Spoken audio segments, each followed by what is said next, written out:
In this video we have one logarithmic equation to solve and to check. You can try this on your own as usual. Otherwise I'll continue. I've done similar problems before. I do want to emphasize one thing right here involving a log expression taken to a power.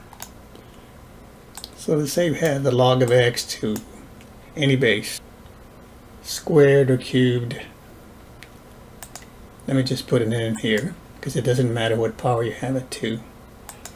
So I'm just going to say n. Log of x taken to the nth power. This can be written this way. Those are the same thing.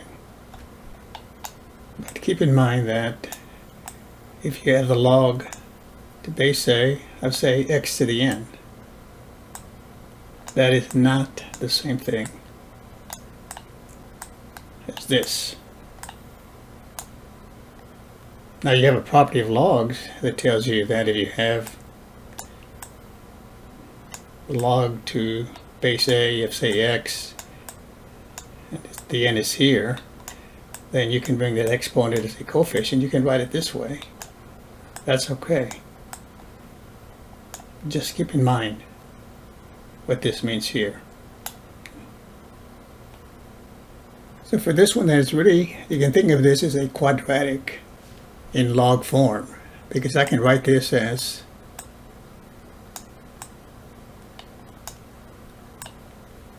log squared to base 2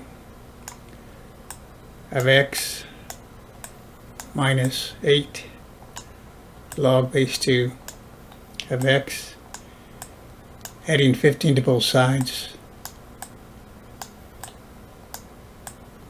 I can write it this way.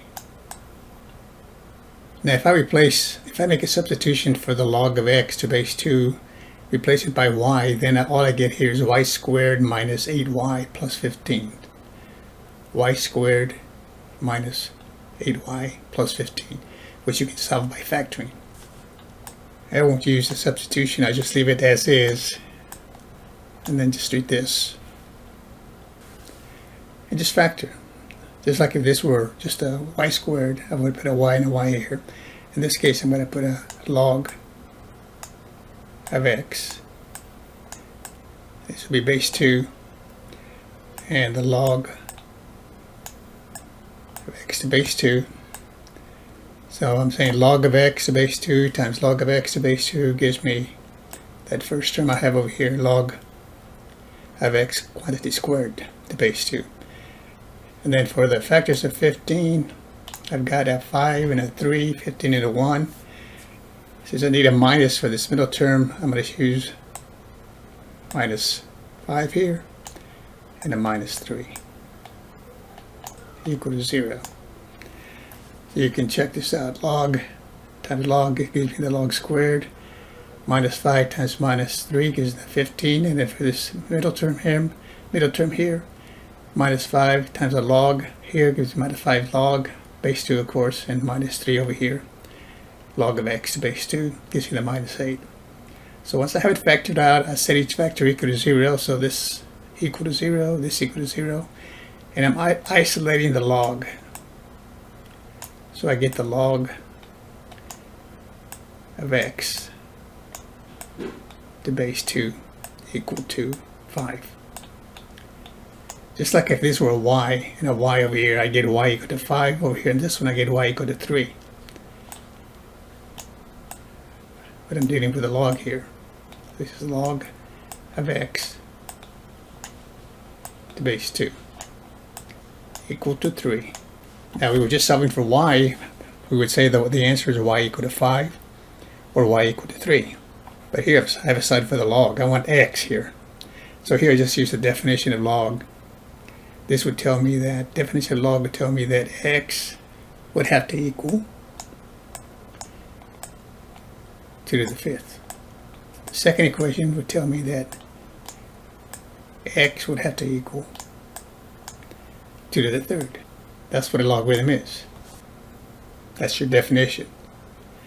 So this would tell me then that x would have to equal to 2 to the 5th is 32.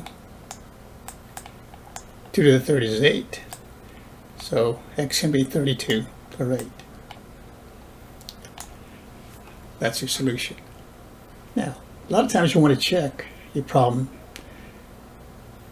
especially when you're dealing with radicals, radical equations. Sometimes you get extraneous roots.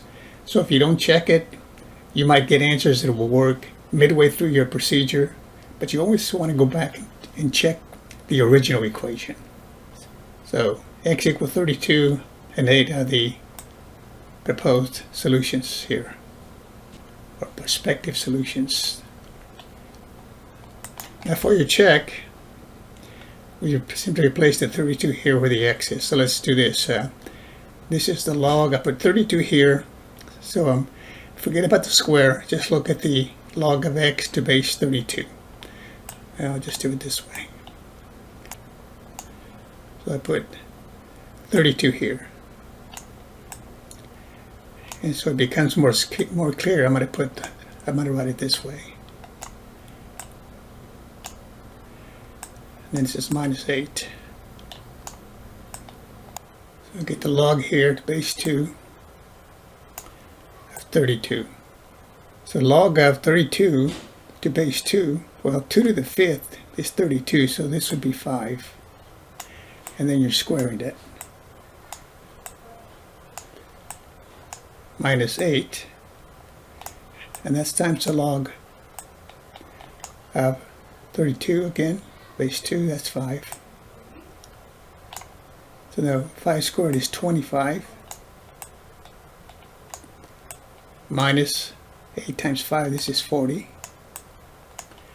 And we're supposed to get what's in the other side. So 25 minus 40 does give me a negative 15. Checks. So the 32 works.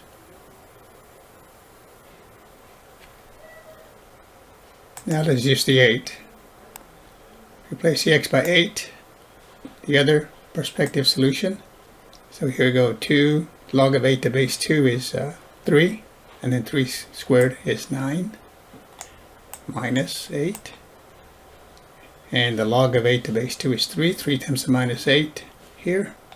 So this gives us 9 minus 8 times 3 is 24, minus 24. This gives me a negative 15. That checks. So this confirms the solution.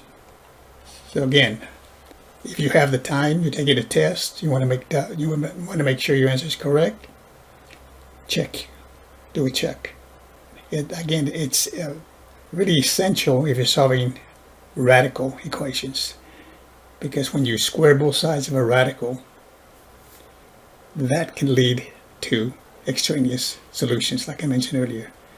They'll check halfway through the process, but they won't check the original equation, and you always want to make sure that the solution you give satisfies the original equation. Thanks for watching. We'll see you next time.